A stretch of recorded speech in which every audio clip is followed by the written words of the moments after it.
So we'll get a check of our forecast. It is nice. The humidity will be gone hopefully at some point this week. Yeah, we'll start to feel like fall again once we get towards the middle. We got to get this cold front out of here first, and that won't really happen till Tuesday. Tomorrow, kind of really later today, it's going to be showery, cloudy.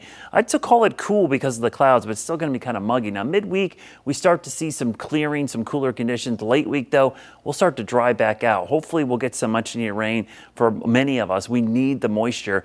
It's going to be pretty light overall, but at least we should get a little bit starting overnight into the morning hours. You see the highs tomorrow only in the low 70s. That northeast wind, the clouds, the drizzle, mist, kind of a wedge setup here. So not really warm tomorrow, but that's actually not too far from average. Look at our two tropical systems. You see them both showing up. There's Umberto.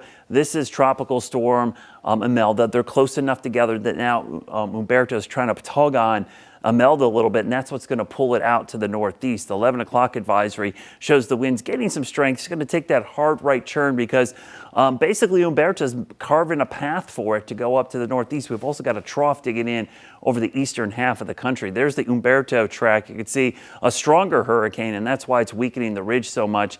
It's going to be slightly ahead of Imelda, and that's what's going to pull it out. So both of these will be heading in the same direction, as the same steering currents are going to impact both of them, especially now that it's taken so long for Imelda to get its act together. And that's actually been a blessing for us because that allowed for this new trough to come down as well and kick everything out. So you see our tropical system, we've got the wedge up here, a stalled front. So some moisture kind of indirectly associated with Imelda. It's more just moisture in that frontal boundary. But eventually, as the storm pulls away, the drier air gets pulled in, the front pushes in, and everything's gone by the end of the week. You can see those steering currents pretty evident here. High pressure back to the west and the east, so there's only one corridor. It's got to go northeast, and you can see the trough over New England and the Maritimes of Canada. That's basically going to pull it out of here and push it up to the northeast. So it's really, really high confidence forecast now that we've got the steering currents established. But we could use some rain, right? A lot of lawns are pretty dry tomorrow.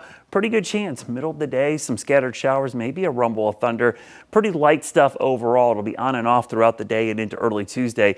By Tuesday afternoon, things start to dry out. The winds are going to shift to the northwest, and that's a much drier flow of air, which should really dry things out for the rest of the week, and thankfully some cooler conditions. Heavy rain possibly along the coast from maybe Charleston, Myrtle Beach up to Wilmington, but even there you're only talking about a couple inches of rain. They can handle that at the beach. So the excessive rainfall outlooks are pretty low right now for most of our area. We're not looking at anything too excessive, just a low risk for an isolated flash flood risk out there. Those winds, not a big deal unless you get offshore. The Outer Banks, probably the highest chance of seeing tropical storm force winds, but you're talking single percentage chances. Once the rain is gone tomorrow, we really do dry out for the rest of the week, so be prepared.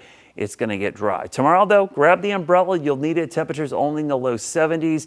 Highest rain chances mid-afternoon. Your Jerry Hunt Super Center 7-day forecast shows those temperatures staying in the 70s and cooler mornings by the end of the week in the upper 40s to low 50s. Wow.